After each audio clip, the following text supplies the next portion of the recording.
तलहार में लॉकडाउन सबब मुतासिर गरीब तबके से लागापो रखंदड़ खाना बदोश माण्हुनि जूं ज़िंदगियूं जेके दर दर भटकण जे बावजूद गुज़र सफ़र खां महरूम थी वयूं आहिनि, जेके नंढपण खां वठी जवानीअ ताईं वेंदे पोड़हप जो सफ़र इएं रोडनि रस्तनि ते गुज़ारे छॾियो आहे। हिन सख़्त गर्मीअ में हू खुले आसमान हेठि ज़िंदगी गुज़ारण ते मजबूर आहिनि। तलहार लॻ दलवाणे मोड़ ते केतिरा ई घर अॾावत करे वेठल हिननि खाना बदोश खानदाननि जो तलहार शहर में 100 सालनि खां मुख़्तलिफ़ हंधनि ते रिहाइश पज़ीर हुजण जूं शाहिदूं बि मिलनि थियूं, जितां वक़्तन ब वक़्तन लॾबणान कंदा मुख़्तलिफ़ हंधनि तां थींदा हाणे दलवाणे मोड़ ते झूपड़ा अॾावत करे वेठल आहिनि। हिननि जो चवणु आहे त असांजी पैदाइश तलहार जी आहे ऐं नंढपण खां वठी जवानी ऐं हाणे पोड़ाइप वारो सफ़र बि हिन शहर में काटे रहिया आहियूं। बेघर आहियूं पर पोइ बि सरकारी या प्राइवेट मालिकी रखंदड़ माण्हुनि हथां उथारिया वञूं था।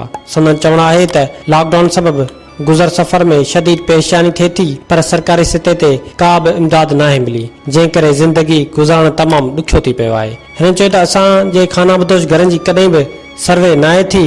हिननि वज़ीर आला सिंध खां मुतालबो कयो त मुल्की सतह ते मिलंदड़ इमदाद में शामिल कराए असांखे इमदाद ॾियारी वञे ऐं बेरोज़गारी ख़तमु करण जे लाइ जोगा बंदोबस्त करे ॾिना वञे, जीअं असां पंहिंजी ज़िंदगी आसानीअ सां गुज़ारे सघूं। आजिज़ अनवर लाशारी, अवामी आवाज़ टीवी, तलहार। विज़िट कयो अवामी आवाज़ मीडिया ग्रुप जी वेबसाइट awamiawaz.pk।